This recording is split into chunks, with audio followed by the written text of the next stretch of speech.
Hey guys, welcome back to another episode of the Versatility Podcast. For today's episode, let's talk about it.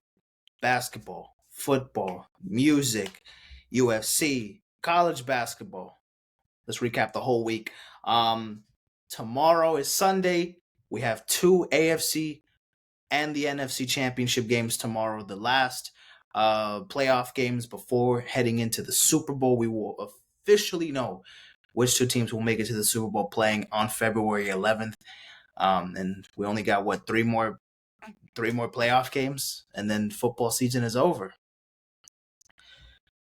Oh wow! I can't believe I'm saying that, man. Damn, it was just September last month, apparently. But no, we are almost already done with January. We're already almost over with the first month of the year of the brand new year of 2024, and we're about to enter February. And then surprise, surprise, the Super Bowl comes, and then surprise, surprise, we're back to Christmas again. Um, yeah, that's how the year kind of rotates. That's how it feels all the time, man. So yeah, we will know. Will it be the Chiefs? Will it be the Ravens? Will it be the Lions? Will it be the 49ers? But before we get to that, I'm going to recap the games, the divisional. How did we get here? How did those four teams make it? They won, obviously. But I'm going to elaborate on those games, talk about those games and stuff. But before we get all that, let's get all the other stuff out the way first. So, since baseball's not, we start with basketball here on this podcast usually. If you don't follow through, we usually start off with basketball, usually like the standings. But let's just cut straight to the chase with basketball. Because what the fuck has been going on this week? So as you can see right here, oh wait, never mind. I'm dumb. I have not even shared my screen. Excuse me, sorry, I haven't done this in a week. I already forgot what I'm doing. Here it is. Is it this one? What am I doing? There we go. There we go. Now that I know what I'm doing exactly, because apparently I just forgot how to work this shit. Here we are. So these are the current games for today. This is all some games live right now. This game literally just ended. The Nets beat the Rockets, unless the Rockets somehow get a game winner. I have no idea. Right now the Clippers are smoking the Celtics. Right, let me put on that game actually. Hold on, because the Lakers Warriors game is going to start a little bit, but let me put on this game first. Hold on, let me just.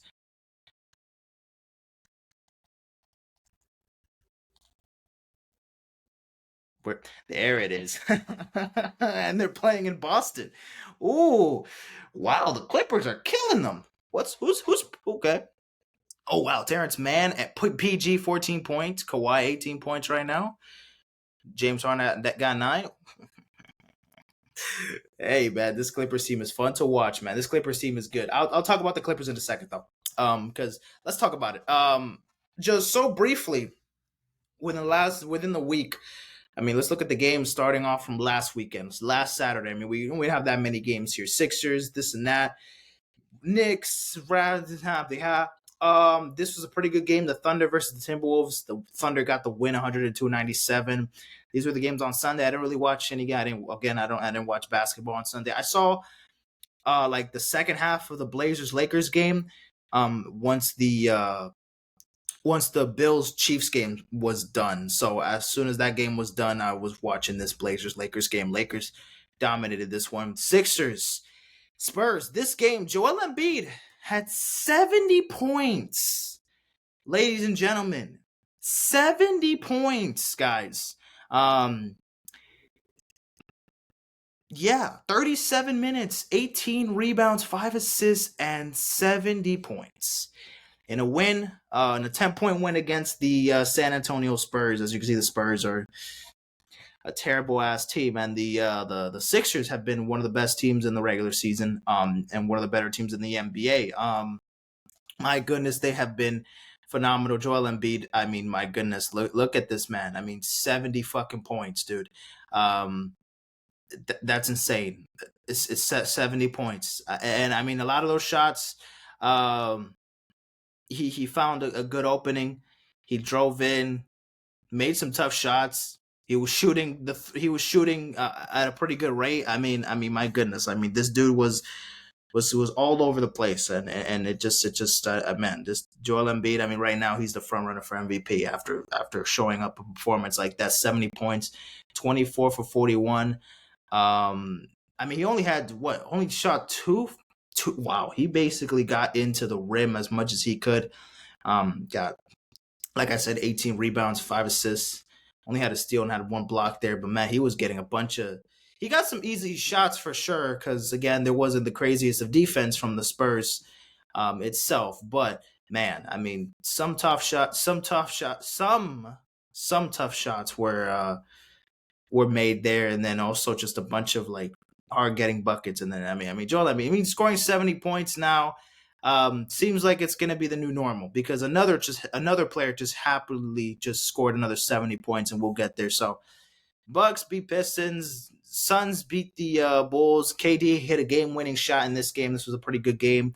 Hawks lose to the Kings. Celtics beat the Mavericks here. Then Tuesday, we had the Nuggets, Pacers. I didn't watch much of these games. I missed watching this game, the Knicks Nets, because I actually took a nap during this one. And then I woke up at halftime with the Lakers and Clippers game. Clippers just pretty much just kind of whooped the Lakers' ass in this game. Not much to say there.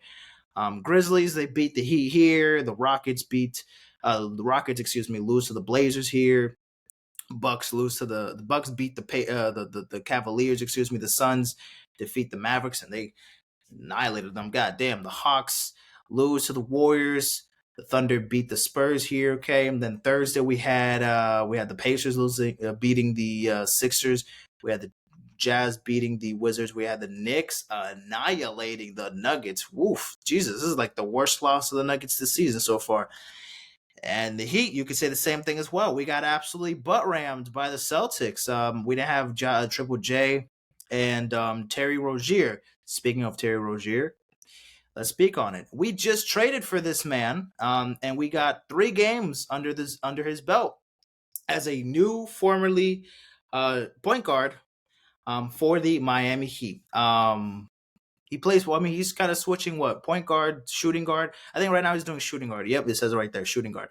So yeah, 9, 7, and 10 points. I mean, again, his first couple games, he hasn't played particularly amazing as of late, but Terry Rozier should be a good guard to help us around, because I think we have a couple of guys who could shoot the ball pretty well, but also play good defense. Terry Rozier is going to be one of those bucket getters that maybe we can rely on more often than not.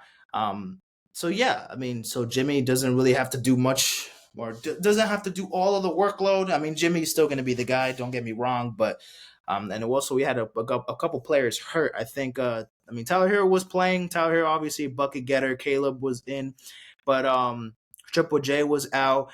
And there was he was out in this game though.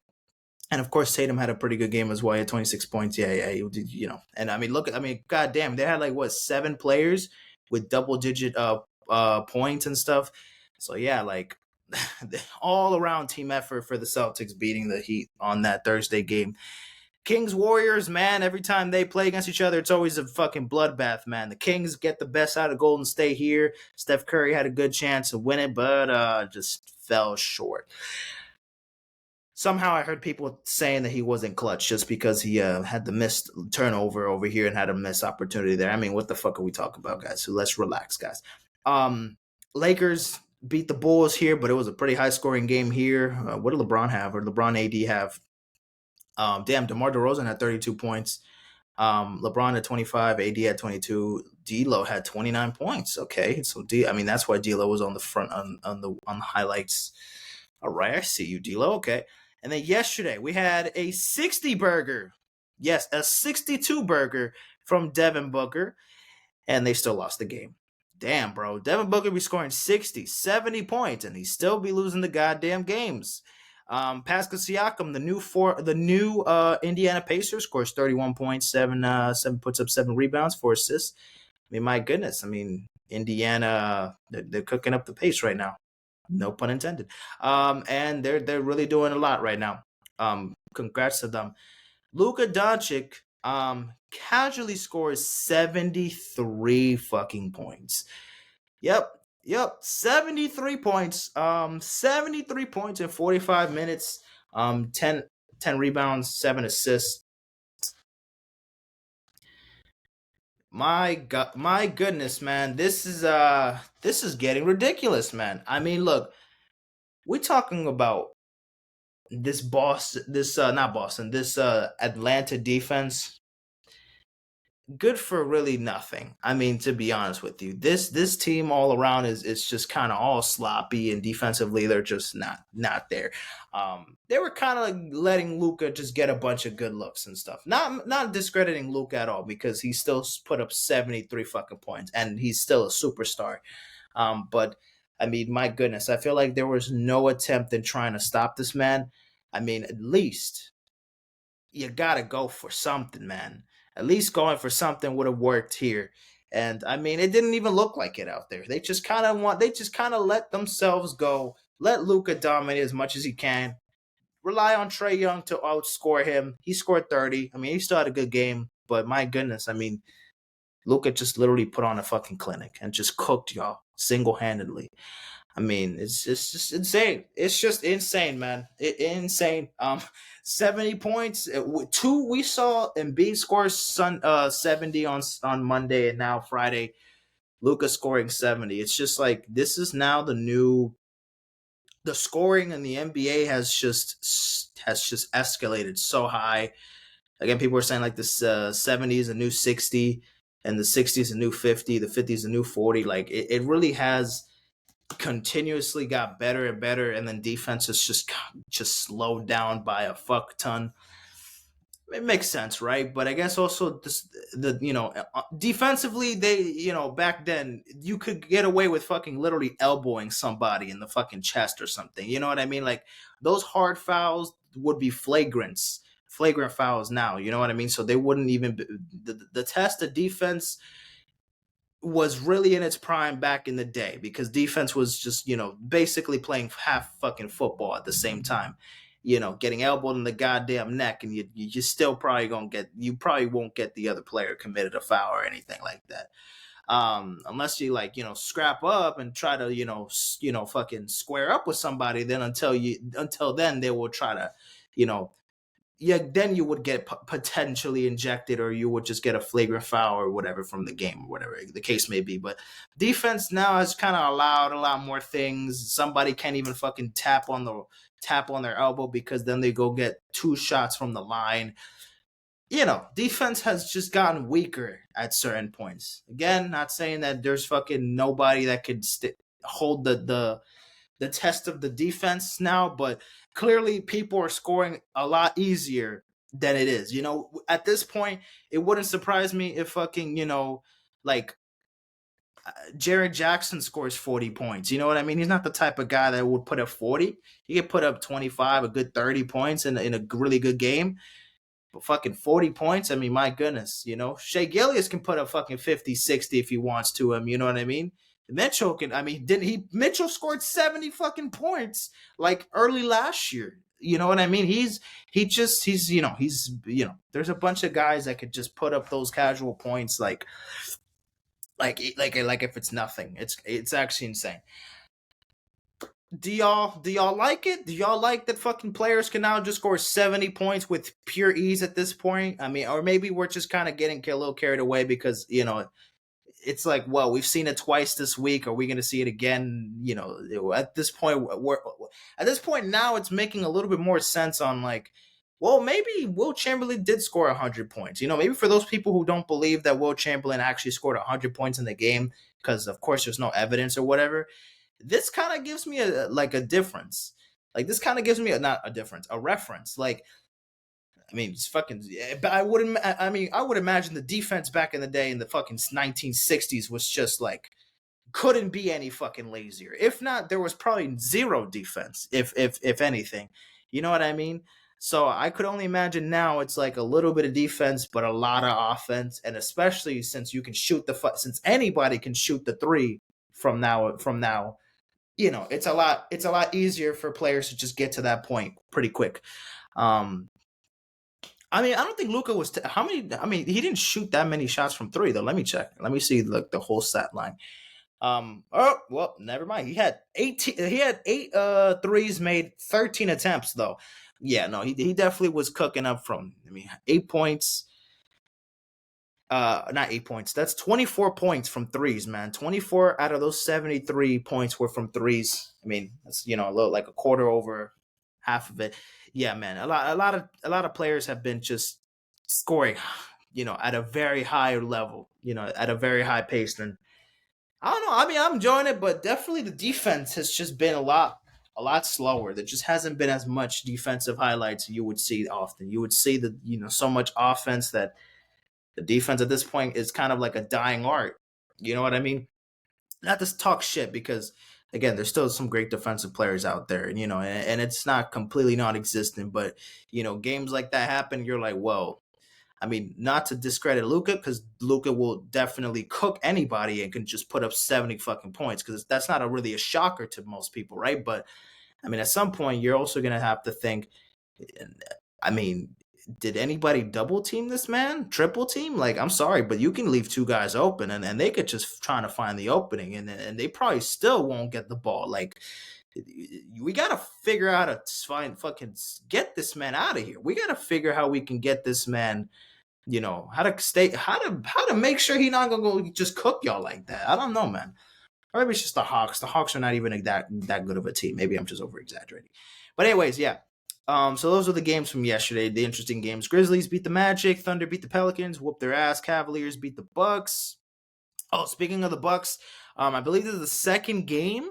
So let's talk about the Bucks. So Adrian Griffin, who was he was the Milwaukee Bucks head coach for the first half of the season, was fired a couple days ago.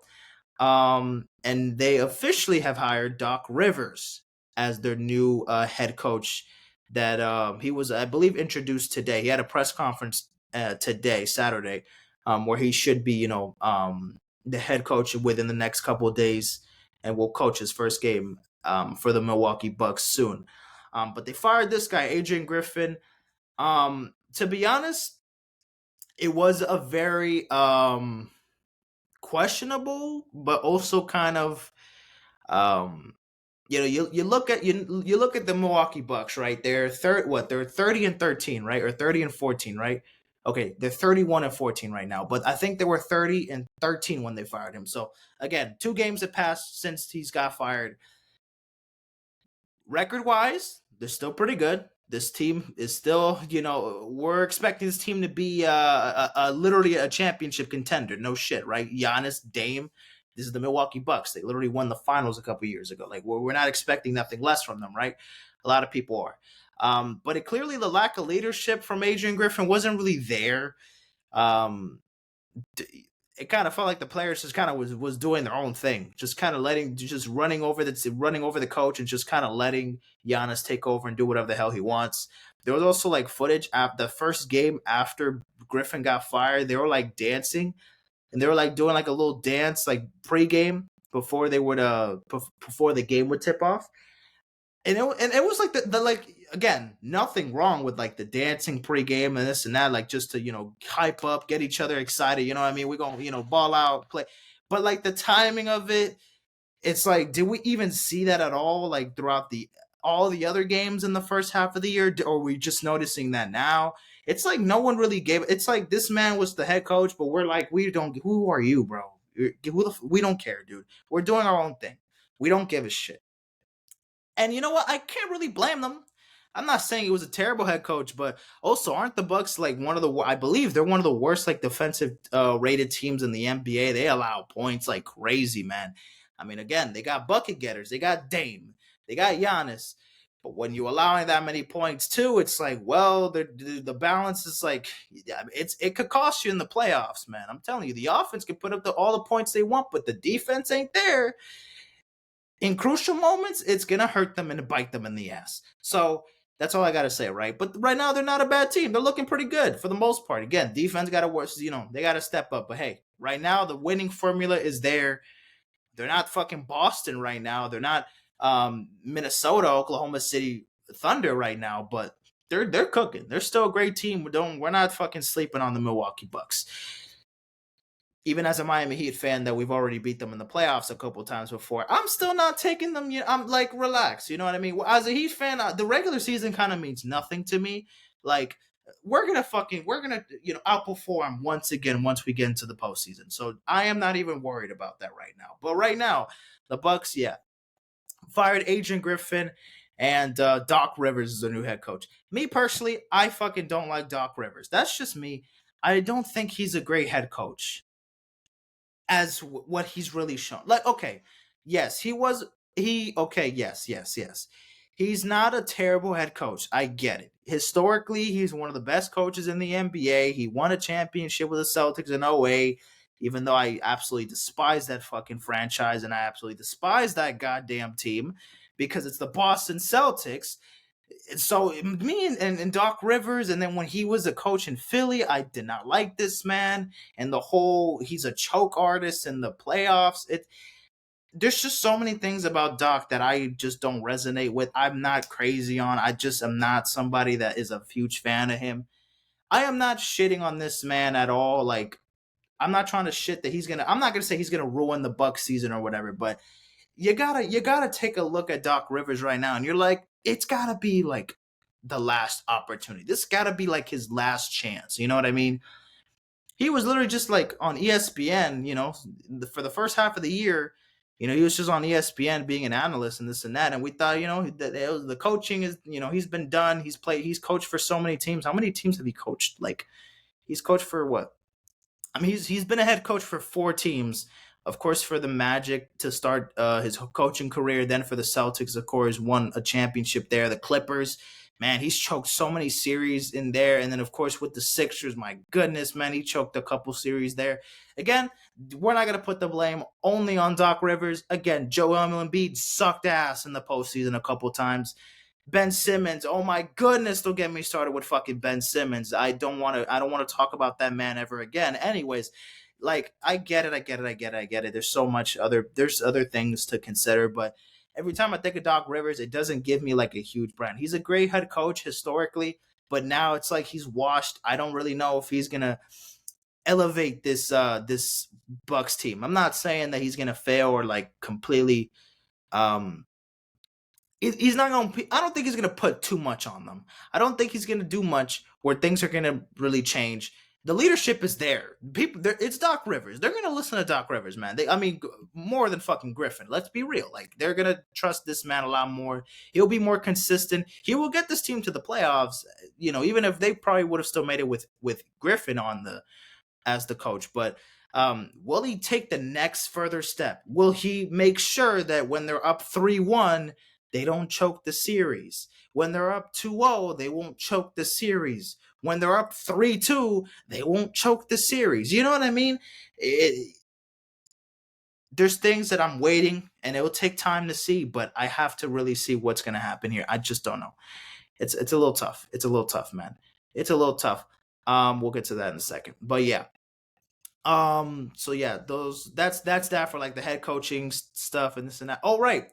Before we get to that, um, so the Heat lost to the Knicks. Okay, yeah, this is going on right now. These are the games for tomorrow. Okay, cool.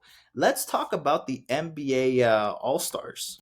The starters for the NBA All Star game have been announced. So we're gonna take a look at it. We're gonna actually no. Let me just go on the NBA website. So we're gonna look at the starters for the All Star game. So again, 5 starters on each conference. Of course, in the East, we got Giannis as the team captain, Joel Embiid, Jason Tatum, Tyrese Maxey, and Damian Lillard were the starters. People were definitely surprised Jalen Brunson wasn't a starter or Donovan Mitchell wasn't a starter. Which, to be fair, I think I had Tyrese Halliburton. I think I had Tyrese Maxey. I was definitely a little biased there, but Dame, of course, makes sense. Why would it not? But I mean, I wouldn't be mad if Jalen Brunson was the All Star, was a starter as well, because he's been great. He's making Knicks basketball fun. That team, is a much different team without Brunson right now. He's been cooking. And then in the Western Conference, we got LeBron James, Kevin Durant, Nikola Jokic, Luka Doncic, and Shai Gilgeous-Alexander, which means in the Western Conference, we always get a guy by the name of Steph Curry. He's always as a starter, but not this season. Not this season. He is going to be a reserve player. That's crazy. That is insane. Steph Curry as a reserve player? Man, it just doesn't sit right. It just doesn't feel right. You know what I mean? This is one of the best players ever. A top 15, a top 10, arguably. At this point, maybe not even arguably. Player of all time. And Jesus Christ, the Celtics are getting fucked right now. Oh my goodness, they're down by 31 points. Oh, I love it. I love it. I love it. Thank you, LA. Oh my goodness, you're embarrassing them in their home court. Shit, bro. It's the fourth quarter. There's 8 minutes left, and they've only scored 70 points. Damn. Anyways, yeah. Western Conference starters: LeBron, KD, Nikola, Luka, who just scored 73 points, and then Shai Gilgeous-Alexander, who's been amazing. MVP conversation, the MVP, debate at the moment right now. I mean, absolutely give him all the credit he needs right now because he's been cooking. So those are the starters for the NBA All-Star Game. Let's go to college basketball real quick, and let's look at the top 25 rankings at the moment for the best teams in men's college basketball. So number one, we got UConn, the reigning defending champions at 17-2. They have not lost a game at home. They're 10-0, and again 3-2 at home, or 3-2 on the road. Excuse me, with a 7-game winning streak at the moment. Then we got Purdue 18-2. North Carolina has been cooking, man. They're 17-3. The 3 games they've lost were, I believe, games where like they were in like neutral sightings. So like, for example, they lost to UConn, but this wasn't technically this was a road game, but this wasn't really a road game because it was at MSG, and obviously neither teams play at MSG. It was for like a little mini tournament or for whatever reason, so that's why it says 9-0, 5-0. They haven't lost a true road game, and they haven't lost a true home game. Just to be clear. But yeah, 10 straight wins at the moment, and I think they won today as well. If I've just looked at right now, yeah, they beat Florida State today, and then when they got Georgia Tech, yeah. So North Carolina, they're playing great as we expect. Houston 18-2. Then at Tennessee, number 5, 15-4 with Kentucky, and number 6 as well, 15-4. Kansas at 16-4. Auburn at 8. Arizona at 9 at 15-5, with Illinois at 10 and Oklahoma at 11. Duke is at 12 at 15-4. Wisconsin at 13. Marquette at 14. Baylor at 15. Dayton, that's okay. 16. Creighton at 17. Utah State at 18, random. Memphis at 19. Texas Tech at 20. BYU at 21. Wow, FAU is in the rankings. 16-4. Whoa, I didn't know they were that good right now. 16-4 at number 22. Iowa State 16-4. Colorado State 15-5. That's random. New Mexico, the Aztecs, not the Lobos, excuse me. Damn, they're 25, 17-3, and then of course my favorite team, the Hurricanes. They're 14-6. Not amazing on the road. Let's just say that. They won today though. They beat Pittsburgh at home, and then they lost. And they beat Notre Dame on the road. I don't want to talk about this game. Syracuse fucking got to hit a game winner last Saturday. So, yeah, congrats. But yeah, Miami's still a very good team, man. Don't count them out. I mean, right now they're not in the top 25 rankings, but hey, cook up some more wins in conference play, and we can climb up there. I mean, next game will be NC State on the road on Tuesday. I might watch that game. Hey man, let's go U. It's all about the U, baby. Let's go. Like, come on, we're cooking. Let's see if we can do this shit again in March. We were in the Elite Eight 2 years ago. We were in the Final Four last year. Hey, let's do it again. Let's do it again. Let's shock the world. I want to relive this team going to the Final Four again. That was such a fun squad, man. That was a fun time. March Madness last year was fun. So hopefully this year is fun as well. When will we get to March? Obviously not right now. So yeah, those are the current rankings in men's college basketball. UFC 297 just wrapped up on Saturday. So these were the fights. I mean, these were just like the main events here, or like the undercard, and then the main events. Again, we had Sean Strickland lose, who upsetted Israel Adesanya for the middleweight title. He lost to Decree Duplessis, the Pless. I'm butchering that name. I'm super sorry. Which he wins in I believe it was a unanimous decision, or it was just a what kind of decision was it? Was it? I forgot exactly what kind of division. Decision it was. I don't know if it was unanimous or split or whatnot, but he got the win here, man. So congratulations to him. Next UFC event, UFC 248. Oh, oh, um, I don't. Oh, I don't know any of the. I don't. Oh shit. Yeah, guys. I gotta tap into UFC a little bit more, guys. I'm an not even casual. I just know some fighters, and fuck it. If they're fighting, I'll watch it. I don't I don't know these motherfuckers. I'm sorry. Hey, it's never too late to learn all these guys' names, all these fighters. I have no idea who you are now. Maybe that might change in a couple months. Who knows? UFC 299. Who's going to be UFC 299? Sean O'Malley. Okay, I know him. Dustin Poirier. I definitely know him. Um, it's okay. We're gonna do better than that. UFC 300. I don't think they've announced the main fight yet, but the main event. Oh wait, the main event is gonna be this one. Holloway and okay. I mean, it's not a bad one. Cody DeBron. Oh, I remember. I know this guy. Oliveira. Damn. Sterling. I know him. Zhang. I've heard of her before. Holloway. I haven't seen him fight in a while. And then Justin. Yeah. Okay. All right. Yeah, guys. Sorry. Just to kind of put that out there. My bad. All right. Before we get to the recapping the divisional round games, just a couple of other NFL news going around. So the Green Bay Packers, they officially fired Packers former defensive coordinator Joe Barry. Look, Packers defense all season long was kind of a mess. It was a mess all around, and I mean, look, they were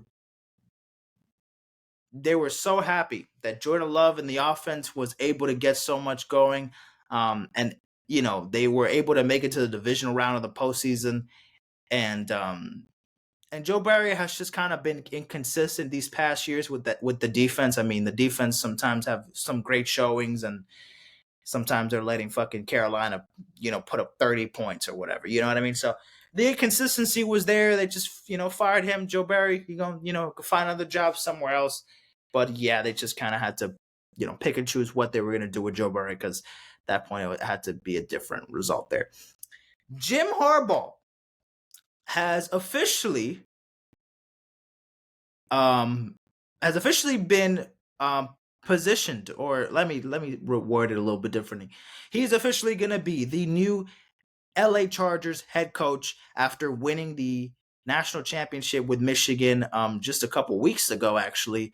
And now he's heading into LA to be the new head coach for the LA Chargers after firing Brandon Staley with a couple weeks left in the regular season, and having their interim head coach at the time. I believe he's just gonna. I don't know I forgot what they're gonna do exactly with that head coach. Not sure if he's gonna stay there or go to another team or become another special coach in the locker room or whatnot. But he will take over as the head coach for the Chargers, and of course, this is a huge move. Harbaugh, of course, was the former head coach for the Niners. When they went to the Super Bowl. back in 2012, 2013 season, and for a couple of years he was in the NFL. Then he went to college football. Well, then he went to the. Let me show you guys. Um, his resume. Let me show you Jim Harbaugh's resume. So as you can see here, again, he played for the Bears, Colts, Ravens, Chargers, this and that. But as a coach, he has been a consultant coach at West Kentucky. He was a quarterbacks coach as a Raider. He was a coach for the San Diego University for 2 years, then head coach again for Stanford. Then for the Niners, he was a head coach who won a Super Bowl, lost or made it to the Super Bowl. Excuse me, that year. And then lost to his brother, John Harbaugh, in the Ravens, who again could potentially make it back to the Super Bowl this season. And then he's been in the Michigan Wolverines head coach for the past, how many years? Like 7 years, 8 years. So now he's going to go back to the NFL for the first time since 2014. And now, yeah, man, he has Justin Herbert as his quarterback.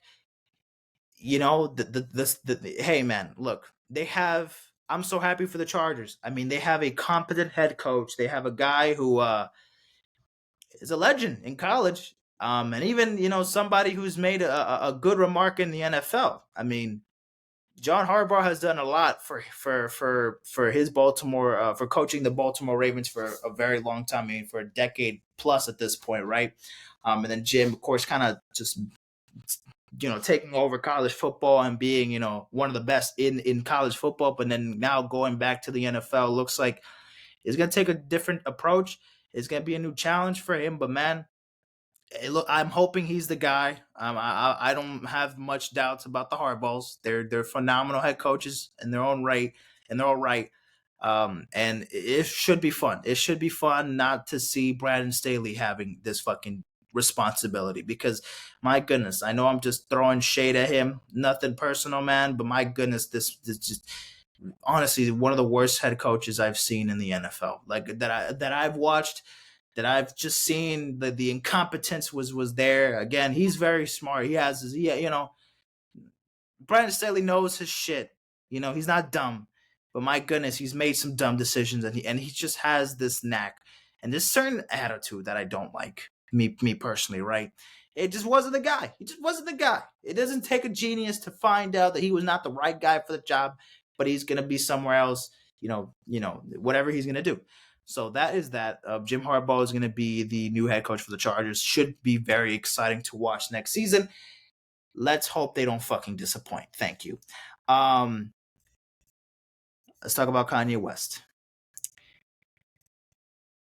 So, Vultures, this album that's had already 757 release dates up until this point, we're getting 3 new release dates.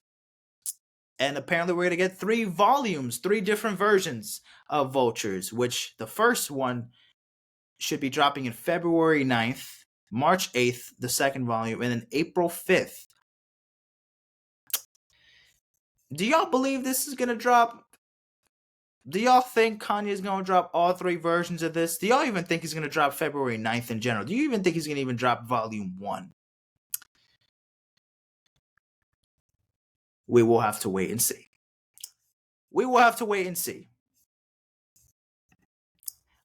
I was listening to Kanye on the way today. Just Kanye West on shuffle on Spotify. Just on shuffle. Man, it was nice. It's nice. Man, Kanye's music is my fucking favorite. I mean, he is Kanye West. He is my favorite artist of all time. But this album is just scaring me. I really don't know where we're going to go with this album. At this point, do I really need it? I don't. Of course, if we do get it, I'll tap in. I'll be lying to everybody if I'm not going to listen to it. Of course I will, but this date is going to haunt more people than it probably will have, because he's also given us a ton of the fucking dates. He gave us January 12th. He gave us December 31st. He gave us fucking, how many dates has he given us already? So we will have to wait and see whenever Vultures will drop. But we will get there when we get there. We're not in a rush. Anyways, let's talk about football. Finally. Let's talk about it. Texans at Ravens. Recapping the first game of the divisional round.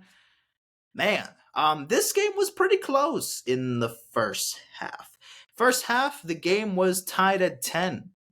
Both offenses were looking pretty stagnant. A lot of three and outs, bunch of field goals and a touchdown. There was two field goals in the first quarter, and then a couple of touchdowns in the second quarter. But both defenses were playing pretty well. And then the Texans kind of just fell off that second half. They didn't have much of a response. Why? Because that Baltimore Ravens defense was on their ass in that second half, and so was the offense. The offense absolutely lit up in the second half, especially in the fourth quarter, scoring 17 points, as you can see there, which, of course, Baltimore not many I don't think there was any turnovers or by interceptions. I believe no interceptions in this game, but I believe there was only just there wasn't any much turnovers. I mean, the Texans did miss a field goal there. They did have a turnover here from Houston, but that was pretty much towards the end of the game here. So it wasn't much of a sloppy mess. It was just that Ravens defense that were just halting ass on the Houston Texans, and there wasn't much they couldn't do to stop them. There was not much they could have done to stop them. It were just kind of flickering all cylinders right there. And the Ravens, man, they showed a dominating performance. Lamar Jackson, let me look at the stats here. 16 for 22, 152 yards, 2 touchdowns, but he had 11 carries and 100 rushing yards, and he rushed for 2 touchdowns. I mean, Lamar Jackson throwing the ball is elite, running the football is elite.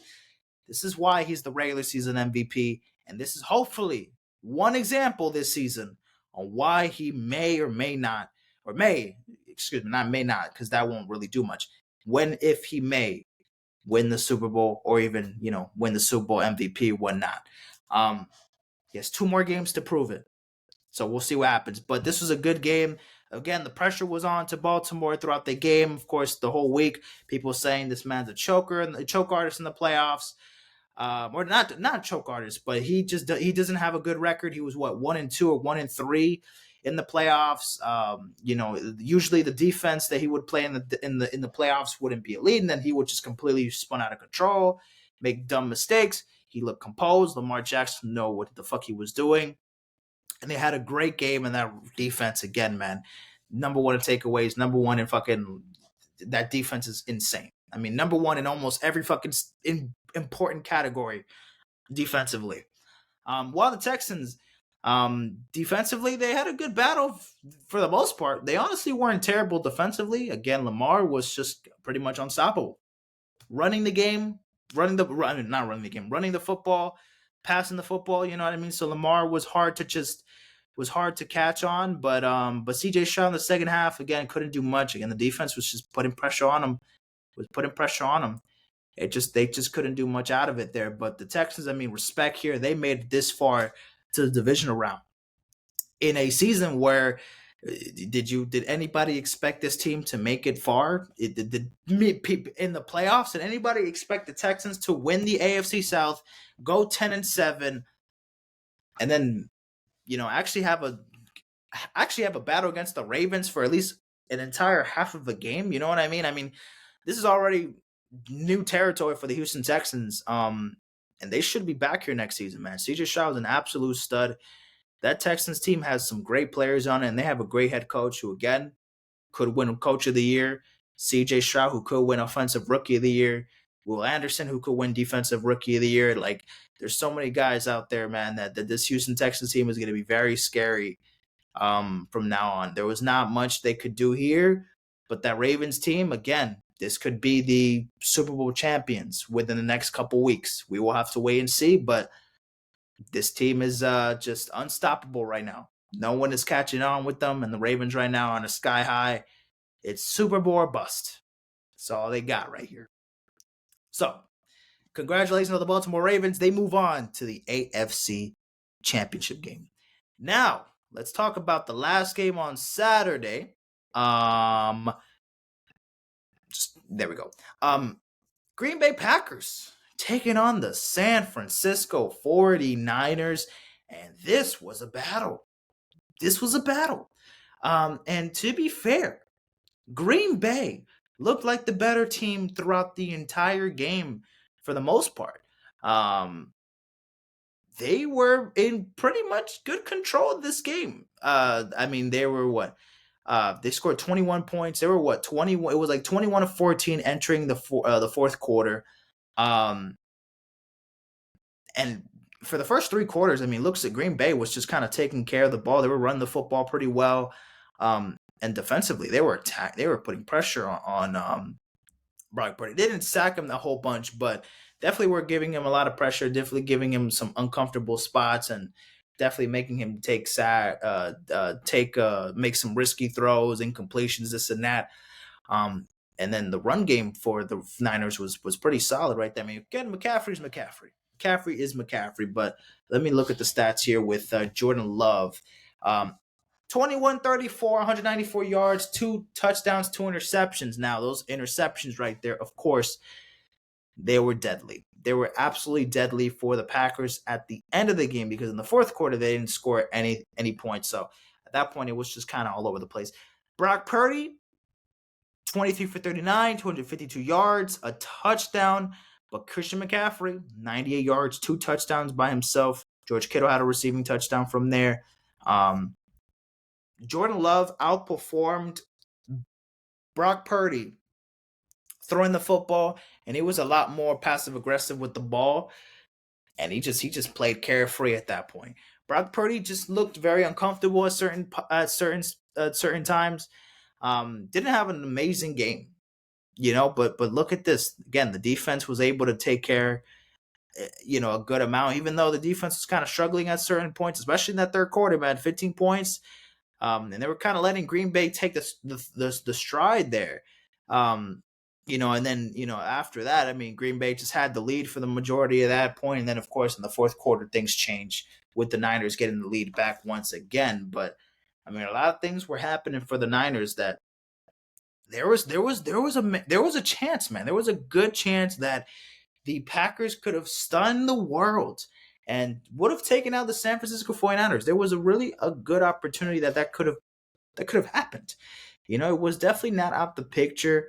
And there was definitely a point where, yeah. And also, of course, can't forget to mention, they could have had this game tied. Unfortunately, their kicker, Carlson, missed a potential game-winning field goal, not game-tying field goal, excuse me, if he would have made it. But before then, of course, before missing the field goal, the Niners, Brock Purdy led the Niners into a clutch drive to take the lead afterwards. So, as you can see here, this was pretty much there.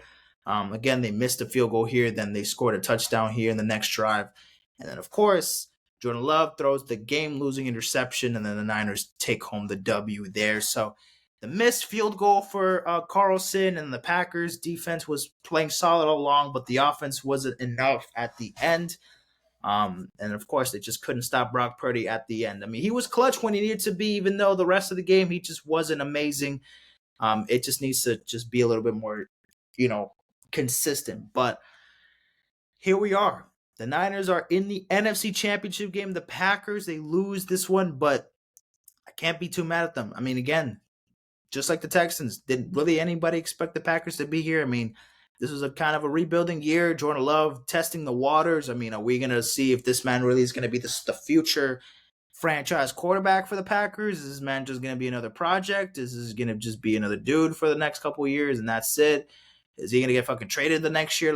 We just didn't really know what Jordan Love had in storage for us, but he had an up and down year, but taking them to the playoffs and almost beating the Niners in a divisional round, beating the Cowboys in the playoffs at home, on the road. There was a lot of success for the Packers this year, and the Packers can't be mad. Again, they didn't get the Super Bowl, so of course it was a failure in that aspect. But they were able to get much done here. They're able to get much done here, and they have so many years of Jordan Love. This man seems to be the future for this franchise. So Green Bay, we'll see. I mean, do they have another fucking Aaron Rodgers, another Brett Favre in them, and Jordan Love? I mean, it just looks like it. It just looks like he's going to be the guy in the future, man. But right now, he's just gonna, the season was cut short because the Niners had other plans. But yeah, the 49ers, they move on to the next round. But here we go. So those are 2 games on Saturday. Now the 2 games on Sunday. The very first game on Sunday, the NFC divisional round, with the Tampa Bay Buccaneers going up against the Detroit Lions. I'm going to be honest with y'all. I was out and about. I was in the streets. Excuse me. Never saying that again. I was in the streets. I was shopping. I was at a mall. I was eating lunch. So I didn't watch the whole game. I literally just saw like the last 5 minutes of the fourth quarter. So we're just gonna look at the drive summary here. I mean, punt, interception, field goal, touchdown, punt, miss field goal, punt, touchdown and a half. Punt, touchdown, touchdown. Damn. 3 touchdowns, 3 straight drives. That's nice. Punt, touchdown, punt, interception, game over. So the Lions putting up points, putting up touchdown points, as you can see here. So let me see the stats real quick here. So again, we got Baker Mayfield, 26 for 41, 349 yards, 3 touchdowns, 2 interceptions. Baker Mayfield, yes, they lost the game, but my goodness, he fucking balled out. He fucking balled out with that stat line right there, man. 26 for 41, 349 yards. Damn. Did have those 2 costly interceptions towards the end of the game, but I mean, the Buccaneers were fighting, and that defense was great, man. That defense was incredible. They were really adjusting their way out. But the Lions were just playing good. And then Jared Goff, 30 for 43, 287 yards, 2 touchdowns. Man, it was just outmatching them, man. Jahmyr Gibbs had 9 carries, 74 yards, and a touchdown. Even Craig Reynolds, who had 1 carry, 1 yard, 1 touchdown, average a yard. Yeah, even had a touchdown. Craig fucking Reynolds. You know what I mean? So the Lions offense was explosive. The Buccaneers defense just couldn't do much majority of the game, especially in that fourth quarter, or in the second half, especially, man. 21 points in that second half for the Lions. Exploded offensively. It just kind of looked like they were exhausted at some point. But the Buccaneers offense, they kind of looked dead at a certain point, but then Baker Mayfield brought some life. Mike Evans, I mean, super consistent, man. This man is the definition of such a consistent fucking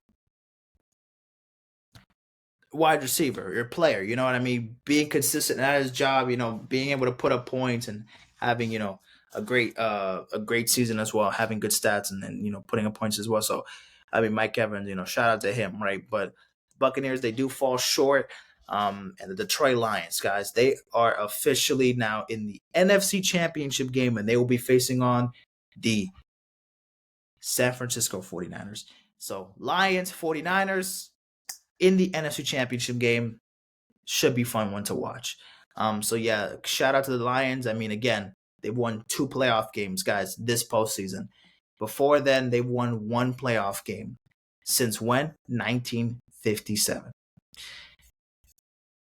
I mean, what the fuck? I mean, seriously, this is beyond me. This is beyond me. I'm seeing the Lions making it to the Final Four in like, what the fuck? It's insane. It's actually insane.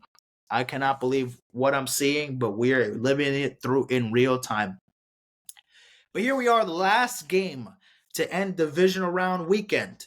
We got the Kansas City Chiefs taking on the Buffalo Bills, with the Chiefs, of course, getting the last laugh, beating the Buffalo Bills 27-24, man. The Chiefs cannot be stopped. This was a back and forth game. Josh Allen and Mahomes had a pretty good game, back and forth. Let me look at the stats real quick. Mahomes, 17 for 23, 215 yards, 2 touchdowns, 0 interceptions, and Josh Allen, 26 for 39, 186 yards, a touchdown, but then again, running the football was well. 12 carries, 72 yards, and 2 touchdowns for him as well. I mean, dude was clicking on all cylinders, man. Dude was clicking on all cylinders. And here we go, man. The Chiefs, they just figure out a way. That defense, again, is one of the best defenses in the entire NFL. And they have just consistently put pressure. Josh Allen, though, was having a great game, though. I mean, he was running the football so effectively. I mean, Josh Allen is so crafty with his plays. Just finds a way to get out of the pockets, finds a way to find an opening. It's insane. It's insane how he can just maneuver certain things. But In the end, man, they fall short. But unfortunately, just like that Packers kicker, Carlson, who also missed a game, a potentially game-winning field goal, Tyler Bass also fucked it up for himself and for the team as well. Who also missed a game, potentially a game-tying field goal for the Bills that would have potentially sent them to overtime. Or at least gave Kansas City a chance to drive down the field and may or may be score some points, but most likely or not, it would have forced overtime either way. And yeah, man, Tyler Bass, man, it sucks. It sucks. He had to delete all social media. He had to, hate comments, death threats. Unfortunately, that's the reality of it. Unfortunately, that's just how the nature of it is. People are out there just being losers, and they have to hate, and they have to just spread the worst kind of words to people who. I mean, yeah, he made a mistake, and he absolutely let his team down, absolutely, but he owned up to it, and all he can do is improve from it and just make sure he doesn't make that mistake again. And he is a human being after all. Again, everybody, a lot of people just take it way too fucking far, and we just gotta ruin this man's, we gotta ruin this man's life for some reason. You know what I mean? Like things just things just go way too far, way too out of line. So yeah, that's unacceptable behavior. You know what I mean? That's just stupid enough. But the Bills, man, it just sucks. It just sucks because they just can't beat this Chiefs team. It doesn't. The Chiefs team has no receivers. The Chiefs team has one of the best defenses. You know, Joe Burrow is not in the postseason. The Bills had a really good chance to take this Chiefs team down because they were on a high. They were on a good winning streak. Josh Allen was playing at an MVP level for the last couple games of the season. Again, wasn't the most consistent throughout the whole regular season, but was really playing great. The run game was attacking the defense, even though there were some injuries, they played pretty well. Bill's defense, though, was kind of disappointing at certain parts. Von Miller, what the fuck has he been doing, dude? He's been non-existent, man. What the hell has he been doing? I haven't seen him done shit out there. But that's besides the point.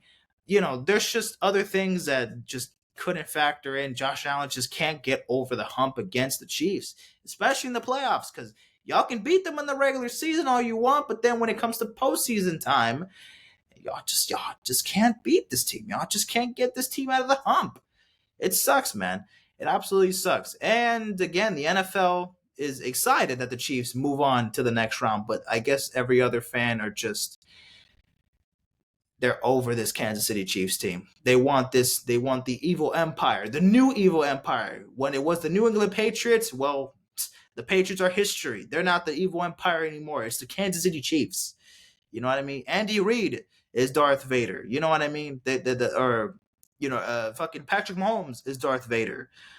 Fucking, Andy Reid is Chancellor Palpatine. You know what I mean? This Chiefs team is the dark Sith. They really are the worst kinds of people. They're the worst kinds of they're the enemies of the NFL, but also the lovers because they got fucking Taylor Swift and this and that. But congratulations on the Chiefs, man, because this team, resilient team, you have no weapons. The receivers can't catch for shit besides Rashid Rice and Travis Kelce when he's on his A game, because he hasn't been amazing this season. But when he's on his A game again, we know Travis Kelce's a future Hall of Famer, like no doubting that. And Patrick Mahomes also hasn't had an amazing season. He still gets the job done. The defense will still be out there and help him out for it. They've just been able to take care of business, and they were able to beat down the Bills. Again, it was a close game. It wasn't no domination. It was nothing terrible. But the Chiefs were able to get it done. Now, let's talk about the Chiefs once again, this time for the AFC Championship game preview. So the game is tomorrow. So again, recapping the divisional round, we had the Ravens taking down the Houston Texans, the Niners taking down the Green Bay Packers, the Lions beating the Buccaneers, and then we got the Chiefs beating the Bills. So now we're down to the last final four teams in the NFL playoffs. That's it. 2 more games until we get to the Super Bowl. in 2 weeks. So cannot wait for the Super Bowl. Cannot wait for these two games tomorrow. Cannot wait. Anyways, let's talk about the first game to start things off Sunday afternoon. Chiefs at Baltimore Ravens. The Ravens, this is the first time they've ever hosted an AFC championship game since the 70s, which I don't even think in the 70s they were called the Ravens. I think they were the Baltimore Colts in the 70s. So, the first time the Ravens have hosted a AFC championship game in a very long time. And the Chiefs are on the road yet again. Because again, last week was a new test for them playing in their first road game. Now they're playing in their second road game with Patrick Mahomes as the starter as well, as the starter, of course. And here they are, new challenge, Baltimore Ravens. This season has been phenomenal for them, man. Injuries have been always a thing that's cost this team from really reaching at a certain potential. With so many injuries that they've had the last couple of years, it just restricted them from making it this far in the playoffs, having really good, hopeful Super Bowl, having a good chance of winning a Super Bowl or making it the Super Bowl. But not this season. This season has finally been a year where they can really test the waters and really say, hey, we are a Super Bowl contending team. We have an MVP already in Lamar Jackson, who could put up another MVP caliber season. And guess what? He has done just that. He's, without a doubt, hopefully will win MVP this season. And I mean, it just, we will see. He's already won one playoff game this postseason, but that's not enough. He is here to get the job done. He is here to win the Super Bowl. He is here to finally put his status up there. Patrick Mahomes, Lamar Jackson, this is the first time they meet up in the playoffs.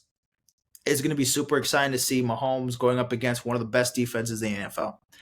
Excuse me, correct. The best defense in the NFL, especially since the Chiefs' defense has been amazing as well this year. Both defenses are going to go at it. They're really going to go at it. It might be a defensive battle if both offenses can't get it together for some reason. But I still feel like Lamar is going to be able to be Lamar Jackson, run the ball effectively, pass the ball like it's nothing. You know what I mean? He's going to make the game effortless to himself. He's not going to have a rusty game. The rust is out of it. I mean, he played just last week there ain't going to be no more rust, so it just looks like the Ravens time now, and man, at this point, the pressure couldn't even be more, on Lamar Jackson. It's ridiculous at this point. I mean, my goodness, the only thing that's been going on my TikTok recently is just people making Lamar Jackson edits, talking about some of the Kansas City Chiefs, like, oh my, like, Lamar Jackson, please save us. Like, we can't stand the Chiefs. We can't stand the Taylor Swift fucking fans. We don't want them to go to the Super Bowl and have these 2 weeks before heading into the Super Bowl, and then even after the Super Bowl, just we don't want this whole fucking thing. I get it, man. Me neither. I don't want the Chiefs in the Super Bowl. And it's really just because of the Taylor Swift thing, and it's just getting out of hand. It's just getting out of hand. I get it. I sound like a hater. I get it. But trust me, I'm getting sick and tired of it too. I have nothing personal against the Chiefs. I like the Chiefs team. I literally picked them to win the Super Bowl last year before they, beat my Eagles. I've had this team make the Super Bowl like every fucking year. You know what I mean? I love Patrick Mahomes. I'm a huge fan of this Chiefs team as well. And this year has been up and down for them, and yet they're still here. Roller coaster of a season, and yet they're a Final Four team. They have like 2 playmakers besides the quarterback himself, and then everybody else is just average or just dog shit. They still are here. They're still here. You know what I mean? Like, it just takes so much. It just takes a lot for this Chiefs team to go down. So for the Ravens, their formula is to make sure they can force turnovers. If they can force turnovers, commit 3 and outs. If there's like a huge defensive play, if there's like a fumble recovery or a pick six or a crucial interception late in the game that leads to like a Ravens touchdown afterwards in the next drive, like if it goes to anywhere in that direction, the Ravens could take an opportunity and just take Kansas City down, man. And of course, with that home atmosphere, in Baltimore, it's going to be a lot beneficial for Baltimore to see what they can do. And it's going to be a challenge, man. It is going to be a challenge. It's should be fun. Should be fun to see. Should be exciting to watch. But man, it's going to be a battle. It is definitely going to be a battle to see this one. I have the Baltimore Ravens winning. I know all the pressures on Lamar Jackson and the Ravens to win this one. The Chiefs are the evil empire this season. Again, I am not a hater of the Chiefs, you know what I mean? But they're not going to win it every year. They're not going to win it every year. You know, they're already a dynasty in my opinion. I don't give a shit if people got to say they got to win it this year to officially be. They've already been to the Super Bowl 3 times in the last 4 years. You know what I mean? Okay, they lose in the AFC Championship game. This is Mahomes' 6th season as the starter. This is his 6th AFC title game. 6 seasons as the starter, 6 AFC title game appearances. Like, what the fuck? That's insane. That's insane. That's insane. So, not to discredit anything for KC, it's going to be a difficult one, man. But I would love to see the Ravens prevail, man. And I would definitely want that rematch of 2013 in that Super Bowl, that electrifying Super Bowl that I never even watched it. I just saw the highlights of it. So you know, I want to see that game. I want to see that game happen. So the Ravens, I'm hoping for the best. Let's go. Take down Kansas City. I love y'all, Kansas City. Travis Kelce, I fuck with you, man. I know that episode when you guys lose, it's gonna be a tough one to watch. I get it. I'm a fan of y'all, so it's not gonna be the easiest of watch. But hey, y'all been there before. Other teams gotta take the opportunity. The Ravens, you know what I mean? Josh Allen is out the picture. Joe Burrow's out the picture. And to be the champion, you got to beat the team who's consistently have been there and has proved to be one of the better teams in the NFL and have been the best team in the NFL, and that's Kansas City. So the Ravens, man, get it done, man. Get it done, man. I'm hoping y'all get it done. I'm hoping y'all get it done, man. I am hoping y'all fucking get it done. Please. Please. Baltimore, please, man. I don't want to hear no Taylor Swift fucking Super Bowl. Oh my goodness. I saw a fan post this on Twitter talking about some Taylor Swift. If the Chiefs win the Super Bowl, will Taylor Swift get a ring as well? I'm like, oh my goodness. Like, Taylor, I love you. Like, well, okay, let me relax there. I fuck with Taylor, you know what I mean? You know, like, I'm not hating here. I'm not hating here. I just want the new team to come over and do this shit. I want the new team to come out on top. Fuck it, Kansas City might ball out next year and win the whole fucking Super Bowl again next year. Who knows? Most likely, that's when it's gonna happen.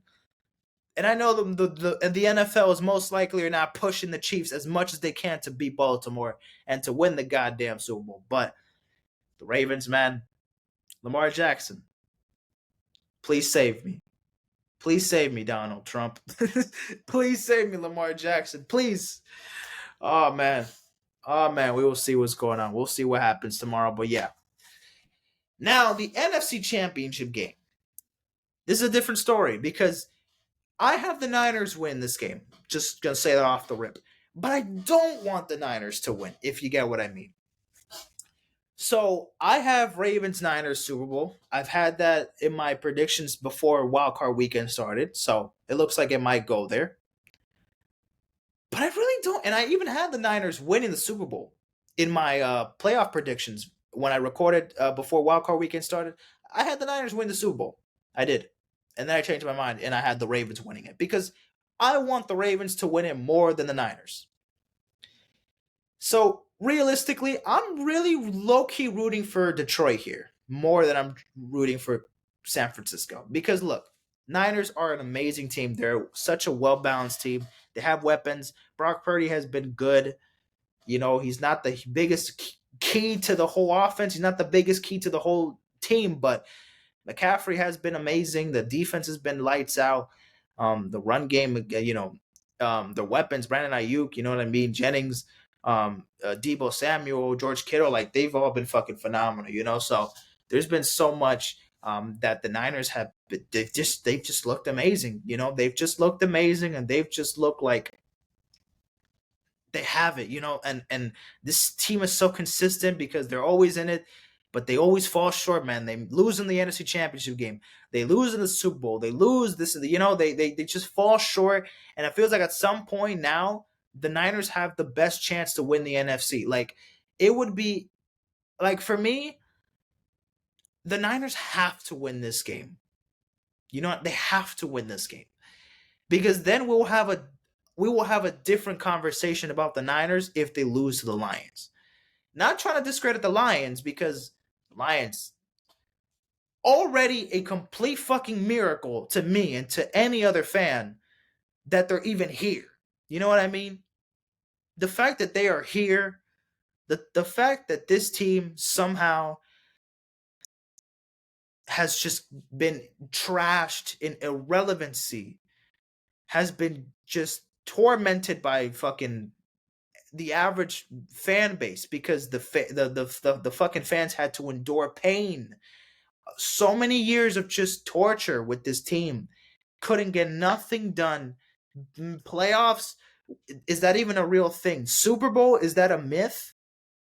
The Lions have been through so much, and they're finally here, and they finally have a huge moment to take down the top seed in the NFC, the best team arguably in all of football, with a team that didn't even have much pressure this season besides making the playoffs. The only pressure the Lions had all season long was to make the postseason, because we expected them to make the postseason after having a pretty good year overall last season, even though they fell short, obviously. But if it took the Seahawks to win in week 18 for the Lions to not make the playoffs last season. And then even them beating Green Bay gave them a lot of hope, gave them an opportunity, gave them like, okay, we will be here next year, and we're gonna be even better. And with this offense, they're just phenomenal. Jared Goff, he's already been to the Super Bowl. He played in the Super Bowl. He didn't play amazing. He lost to Tom fucking Brady and to that amazing Patriots defense, you know what I mean, just a couple years back. But still, he's been there already. He could lead this team easily to the Super Bowl. Well, I'm not gonna say easily, because again, easily is not the right word to put there. But me personally, I would love it if the Lions make it to the Super Bowl, because it just would be something so insane to see, like the Lions in the Super Bowl. Like, you're just like, what the how? Like, how did we get here? How did we get here? Like, what is happening? You know what I mean? But if the 49ers lose,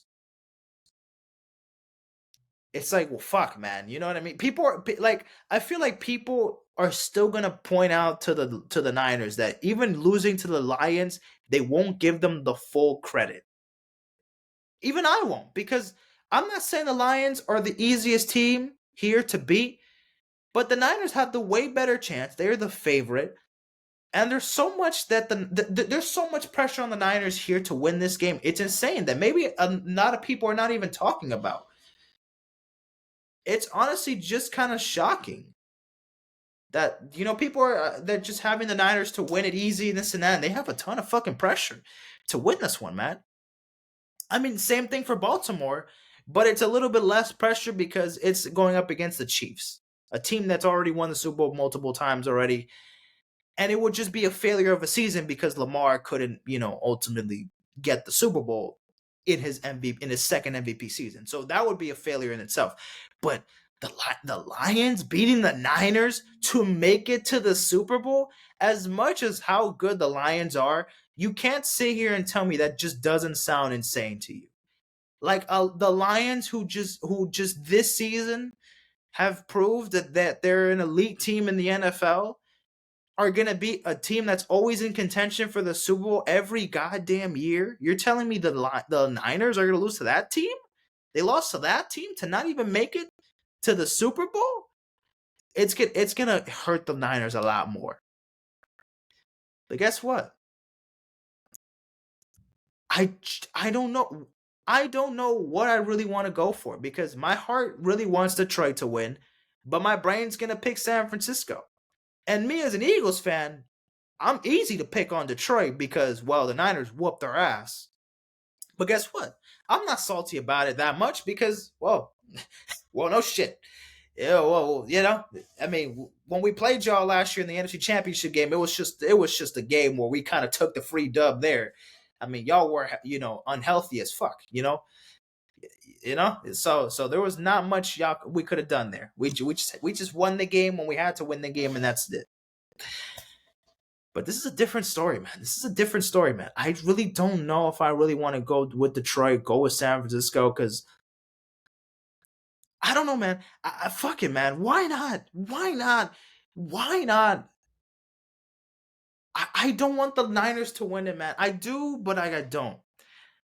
Well, no. Okay, this is the order of the teams that I want to. I want the Ravens to win it the most. Then the Lions, then the Niners, then the Chiefs. Actually, the Chiefs, then the Niners. Honestly, I think that the Niners is the team that I least want to win the Super Bowl. To be honest with you, man. To be completely honest with you, I think it's probably it's the Niners. But they're the team that I picked to win the Super Bowl.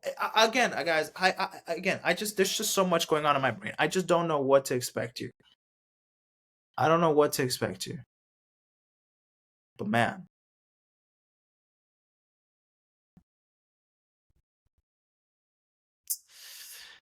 it's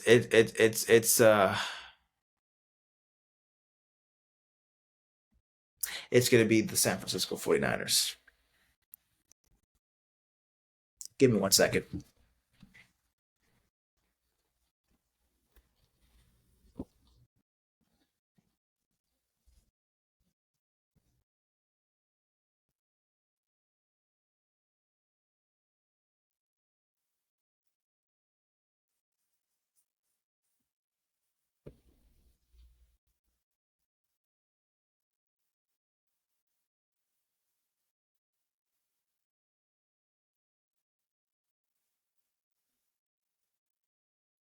I'm picking the Detroit Lions to win it. I am picking the Detroit Lions to beat the San Francisco 49ers. Not only will it be the most unbelievable thing ever to see the Detroit Lions in the Super Bowl, they'll be going up against the Baltimore Ravens. I want it. I want it. Fair, fine, I'll take it.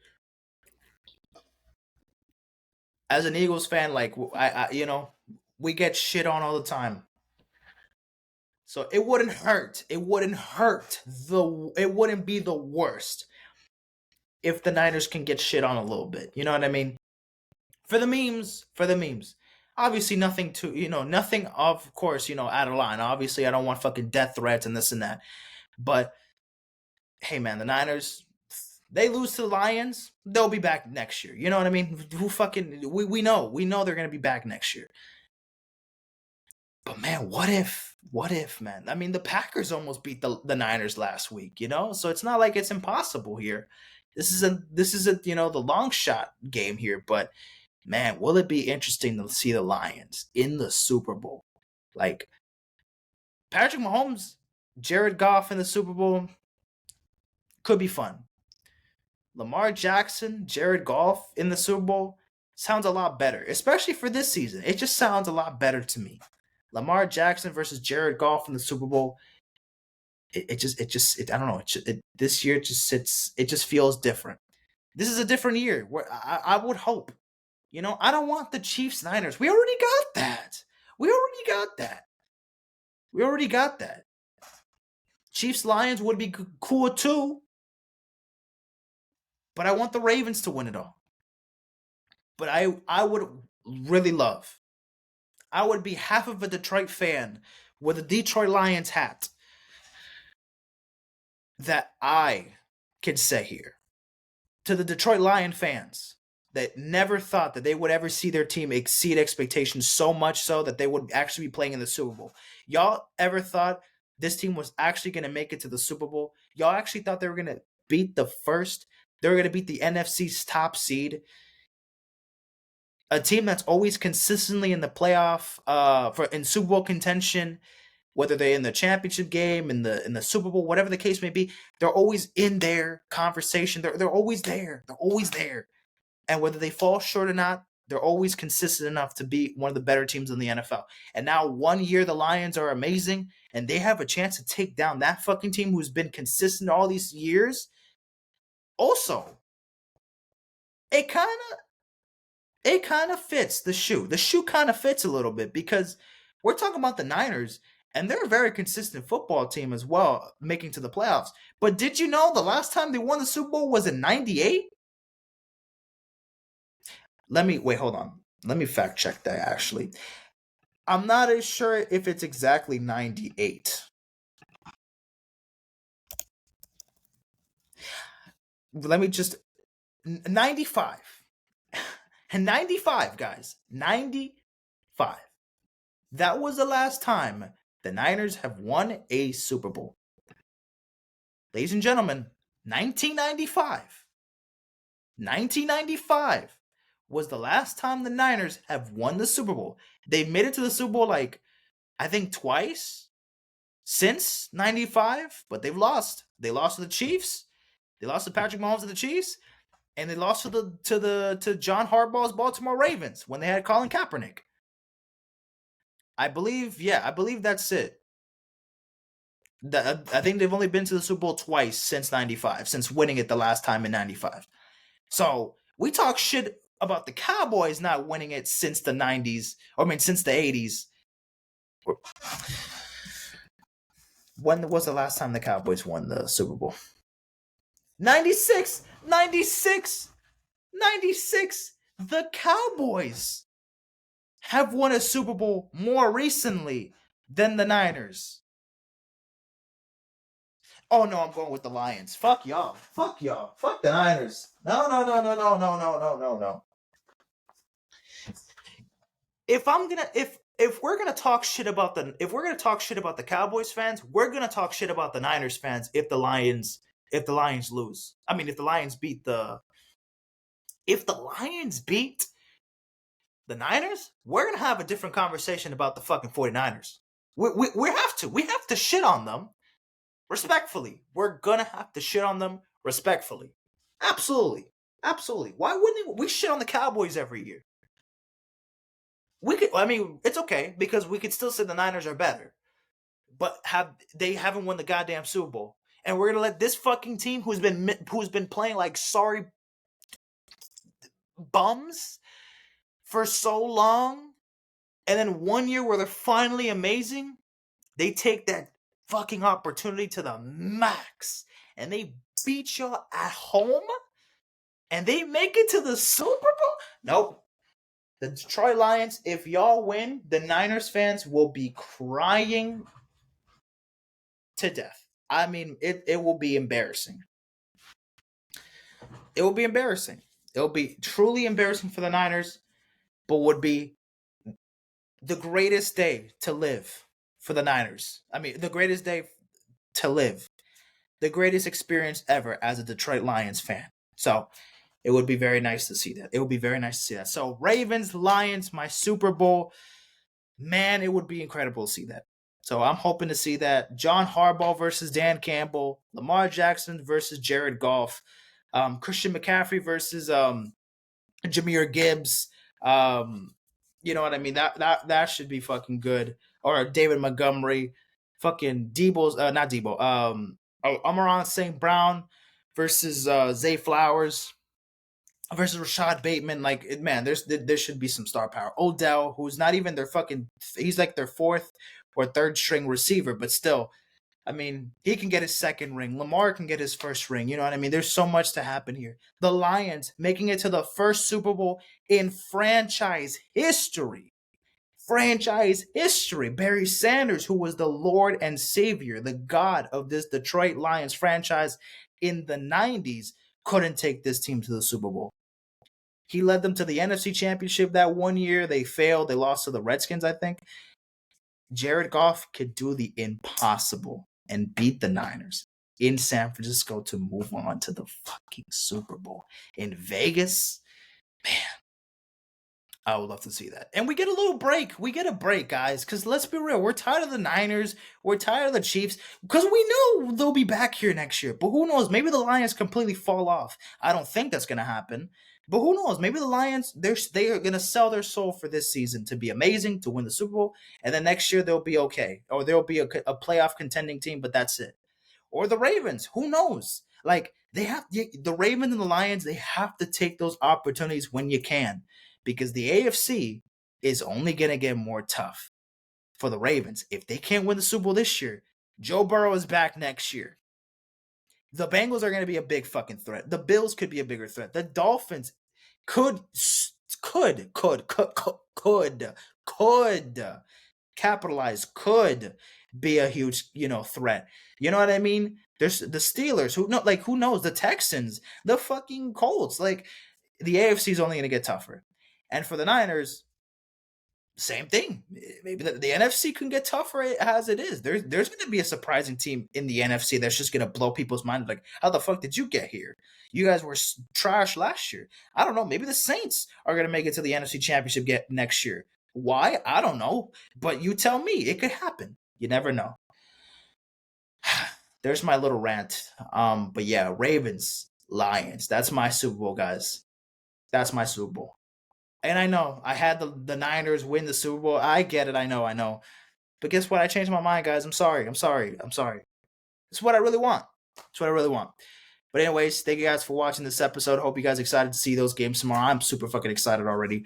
I hope you guys enjoyed for today's episode. So you guys at a bit. Take care and peace out, my friends.